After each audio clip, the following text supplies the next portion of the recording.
Hello, everyone, and welcome to this week's bonus lecture. It is all about how to make your own flower essences at home. This is a pretty easy process. It's pretty straightforward. However, sometimes when you're reading the directions for how to do it, it can be a little confusing. So I find that for me, having a visual like this is helpful.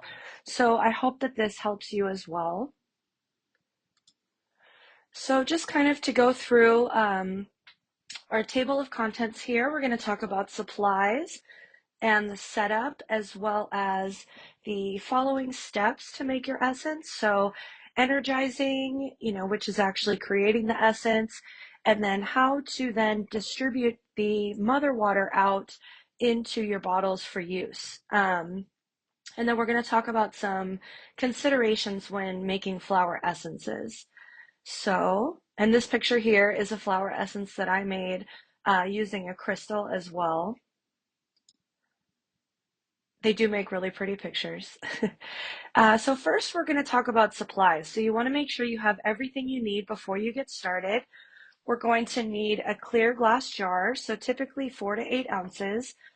You could even do like a 2-ounce jar. You'll see as we go through, but essences, you don't need to make a lot to then have a lot at the end. A little bit goes a long way with this since it's just energy. So this would typically be like a mason jar or some type of glass vessel that you'll use to create your essence. And then you'll need plant material. So this has to be fresh, living plant material. So a lot of times students ask, can I go buy flowers at the store or something like that, or a plant? And that just won't work. We need for the plant to be living because that is the essentially what we're capturing here is the living, messages from the plant, the spirit of the plant. So, if flowers have been cut and shipped around and dyed and then end up in your grocery store, those are not going to work for our purposes here. So, this can be a little bit of a hindrance. A lot of times you have to kind of go out into nature to make essences unless you have your own garden. Um, However, you only need a tiny piece of the plant to create an essence. So that kind of alleviates some of that, roadblock there. You do need to kind of be out in nature. However, you don't need access to more than even just one blossom from the plant, as you'll see as we go through here. You can also have clothespins if you're using the no cut method, which we'll look at in a moment. And then you'll need alcohol. So brandy is most commonly used for flower essences. However, anything above 70 proof will work. We just need to make sure that we are able to preserve the essence properly.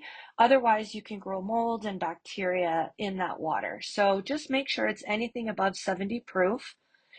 And then it's optional, but you can also add vegetable glycerin or honey, just to kind of sweeten it up a little bit. And we'll talk about that in our steps in a moment here.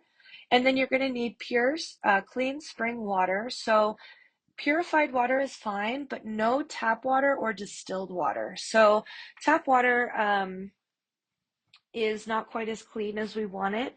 And then distilled water is most commonly used making herbal tinctures. However, it's essentially empty of anything. And so that's why it's great for herbs or even for herbal teas, also called infusions. And for flower essences, we really want something with a little more life in it, just like with the plants. So we want to stick to spring water or purified water for this. And then you'll need an amber or blue glass bottle for your mother essence, as well as dram-sized amber or cobalt glass bottles with droppers for your practitioner and client bottles, and then a measuring cup and a funnel. And no plastic on anything. So we really want to stick to glass is preferred. You can also use stainless steel for that measuring cup. So basically for your setup, what you want to make sure that you have as far as the environment goes is the clear sun or moon. So today, for example, in Phoenix, it's pretty overcast and cloudy, which is uncharacteristic for Phoenix, but today would not be a good day for me to make a flower essence. If I had planned to make one today, I would have woken up this morning and looked outside and postponed that plan because we really want the clear energy of the sun coming through. Same with the moon. Not quite as important as the sun, but if you are making a lunar essence, you want to make sure that the moon is clearly visible in the sky. And then make sure that the area that you're in is undisturbed and your glass is sturdy. So we just want to make sure with the undisturbed, we're out in nature. So anything could happen. A bug could come by and float by your glass. There's some things that we can't control, but we want to make sure that we set this up in an area where it's not going to be messed with by anyone or knocked over. And then once you've found your spot, you can fill your glass jar with water, add a bloom, and lay back and relax. I mean, it's really simple. You can see here, when I'm traveling around making essences, I always have mason jars with lids.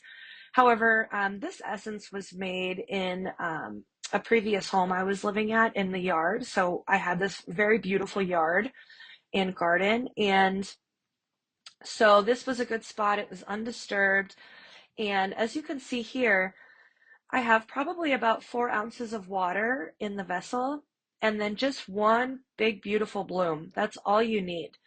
And this is a wonderful time for you to just sit back and reflect on why you chose this plant.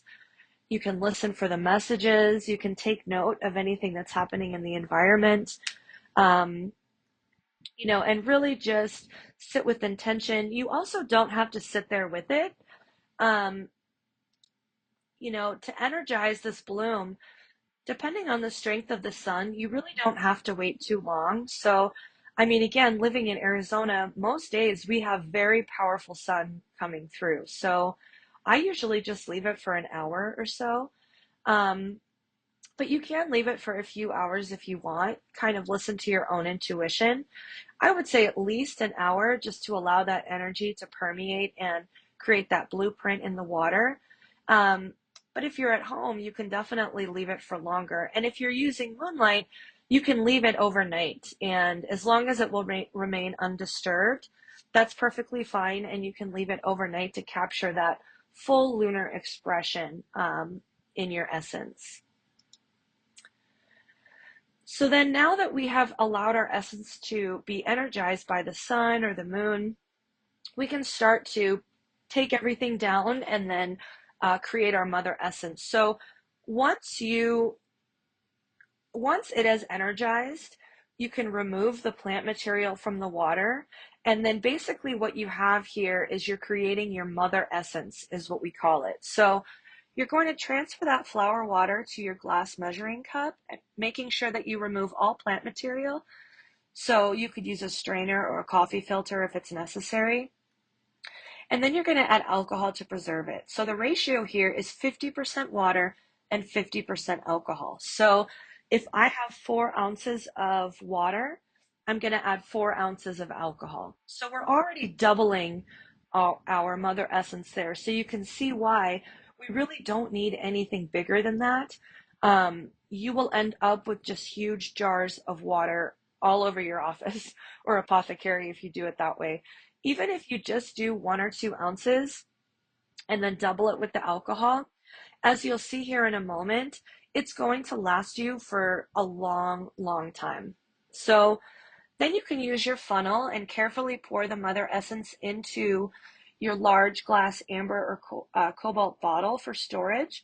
And make sure that you close that tightly and then label your mother essence. So the most important things here are the date, the flower or plant that you used, and then just any other significant information, your location, what's going on astrologically, any unique attributes of the plant that you want to include, anything that will contribute to the overall energy of that essence. And then to make our practitioner bottles, this is so straightforward. And you'll see here why that's going to last, that mother essence is going to last so long. So most essences purchased from companies are practitioner level bottles. The ones in your kit are practitioner level bottles. So to create, you're going to Fill that dram-sized bottle halfway with alcohol. And then here is where you can add a dash of honey or vegetable glycerin for taste. And then you're only going to add 5 to 7 drops of Mother Essence to that bottle. That's it. So that Mother Essence, that 4 or 8 ounce bottle that you have, this is why it's going to last so long. Because to make your practitioner size bottle, you only need 5 to 7 drops in there.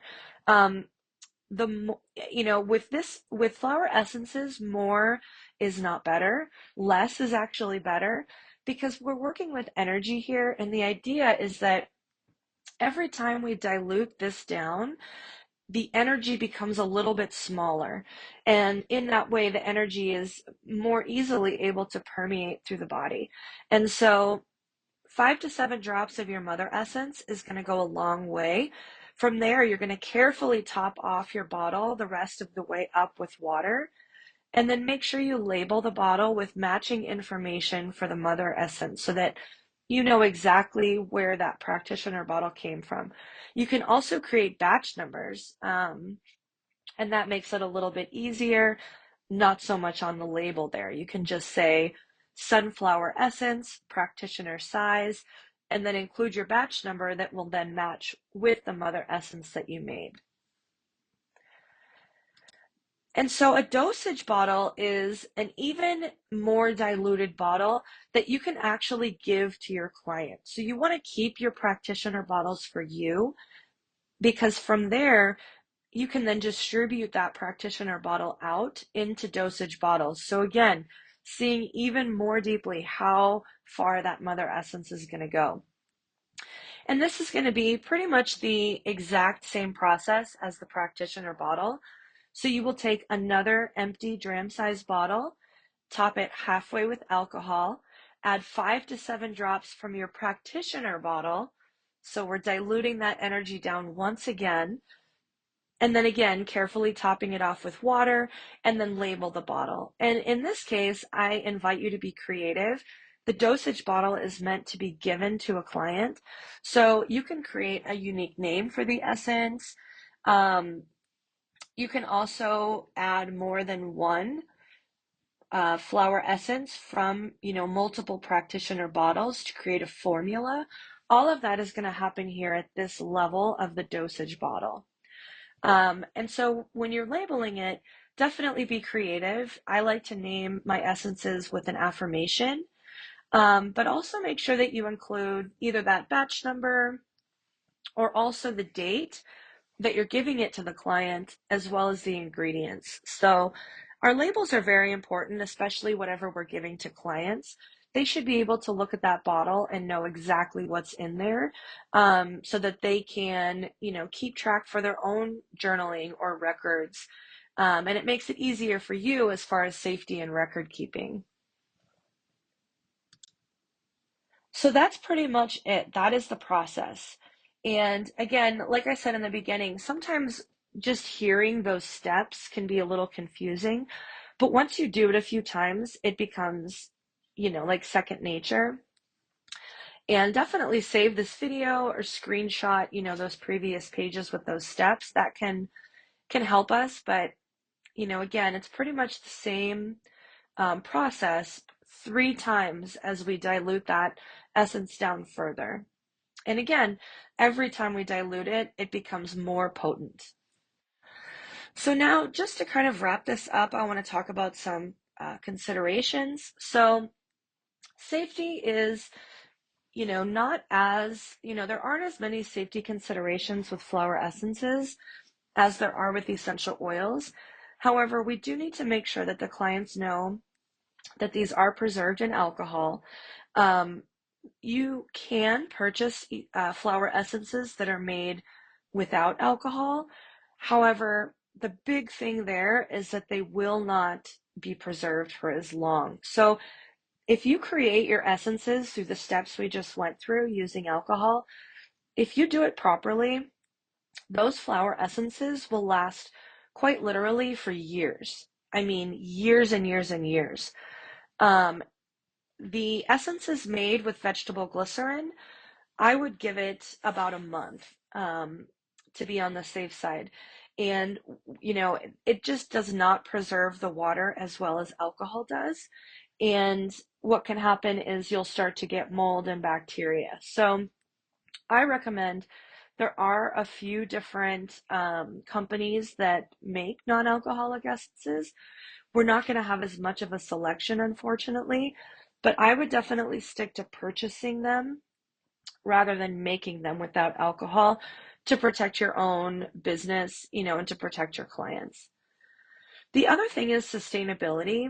Um, we're going to go through a couple different techniques here in a minute, one in particular that helps preserve the life of the plant. But we do want to make sure that we're not using plants that are endangered. In week 4, we're going to talk more about an organization called Plant Savers, where you can go and make sure that the products that you're using are not made from endangered plants. Because unfortunately, even if a plant is going extinct or it's on that endangered list, companies will still sell it to make money. And so it really is on us to make sure that we are practicing ethically and not using plants that are threatened in the wild. So even though that's more applicable to essential oils and herbs, it's still an important consideration for flower essences, even though you're only going to be using a small amount of the plant. And then the third consideration here is intention. Everything about this modality is about intention. With the essential oils, it's the chemistry that we're looking at. And so the chemistry is going to override our intention 100% of the time. We cannot set an intention that the essential oils will behave differently in the body than they do because, they behave the way they do because of that chemistry. But when it comes to flower essences, it is 100% about intention. And so if you are, scheduled to make essences one day and you wake up and you're in a really bad mood, I would definitely try to improve that mood or reschedule for another day. Um, all of that intention, anything going through your mind, your energy is all going to be imprinted on that flower essence. And so we really want to make sure that we are creating them when we have a clear mind, we're in a good space, and we're able to really get grounded and focused. So listen to your intention too. There have been times when I've just felt like it's not the right time. Like again, I've kind of scheduled time to make an essence, and then I'm like, this does not feel like the right day to do it. And so I wait. And that's going to make a huge difference on the energy of the essence. This is energy medicine. It's essentially like Reiki in a bottle. And so our energy, our personal vibration, that's all going to be imprinted there on that essence. So this is the method I was talking about earlier, where we can do what's called the no touch method. And I'm going to show you some pictures in a moment here of what this looks like, but this is a great thing to buy. This is just literally like a bowl for chips and dip, like guacamole or salsa. But as you can see, this is divided into like 2 different spots. So if you have a flower or a plant that is toxic, this is also comes in handy when you're making gemstone essences, because many gems are toxic and many gems also cannot be submerged in water or they themselves will start to break down. And so you can place the plant material or crystal in this middle bowl here in the vessel and then fill your water on the outside here. And this way the water never touches the plant or the crystal in the middle. And so this is a way to be safe and just ensure that nothing comes through accidentally from that plant. Because again, flower essences should not have any physical component of the plant in that water. And so this helps us to ensure that happens. And this is basically what it looks like out in the wild. See, I've got a clothespin here. Oh, I'm sorry, this is the no cut method. So this is essentially a way to preserve the life of the plant. So this is one great way to be sustainable. We don't have to cut the plant. We don't have to actually kill the plant in order to make an essence. You can simply bend the flower over, and so it's sitting on top of the water here, and then use a clothespin to attach it to the jar so that it stays there. And then this way, after you've allowed your essences to energize in the sun, you just remove that clothespin and the plant is exactly how we found it. So this is definitely a preferred method in order to be sustainable, not just for plants that are endangered, but for plants, for any plants. We don't necessarily have to take the life of the plant in order to capture its life essence. And then here on the right, you can see sometimes you have to be creative. We were making a lot of essences that day and we ran out of clothespins. And so we found a wrench in the car to use to hold the plant there in the water. So definitely get creative. And so this is something that I want to mention. I brought this up a little bit last week, but a flower essence should have no physical component of the plant included, right? And so that means that when we are done making the essence, the water should be clear. If the water is not clear, that means that there were chemistry from the plant transferred into the water, and that's not what we want. So if you look at this picture here, I wanted to make a flower essence of this plant that's native to Arizona here called chaparral. And it is a very resinous plant. So the leaves, after it rains, become very resinous and sticky. And as you can see here, I submerged way too much of the plant into the water. And so when I came back, I could see the water had turned color. This is basically an infusion or a tea. This is like an herbal tea. It's the same thing. It's like a sun tea. But this would not be appropriate to then use as an essence with a client because, again, an essence should have no physical component of the plant. This very clearly has many components of the plant in the water there. So it was just a good reminder for me that if you are making an essence with a plant that's very resinous, like chaparral, then we just want to float it barely on top of the water there. Or again, we can use the bowl method, the no touch method, and place it in the center of that chip and dip bowl and the water along the outside. This is especially important with certain plants, this one included. Chaparral is definitely used in herbal medicine. However, it is used very sparingly internally because of its chemistry. It does have the potential to do some damage to the liver and kidneys when it's overused. And so this one in particular would be a very bad one for me to try to salvage as an essence. This just got tossed away because I cannot, in good conscience, give this to a client and say this is a plant essence. It is not a plant essence. And again, it all comes back to safety, where our assumption should be with an essence that it is perfectly safe and it only contains the energy of the plant and not the physical components of the plant. So I hope that this was helpful. Definitely let me know if you have any questions. Again, this is a pretty straightforward process that pretty much anyone can do. And there are just a few steps to follow to make sure that we are safe and that we're doing everything properly. But this is a really wonderful way it's very empowering to be able to make your own energy medicine this way, your own essences this way.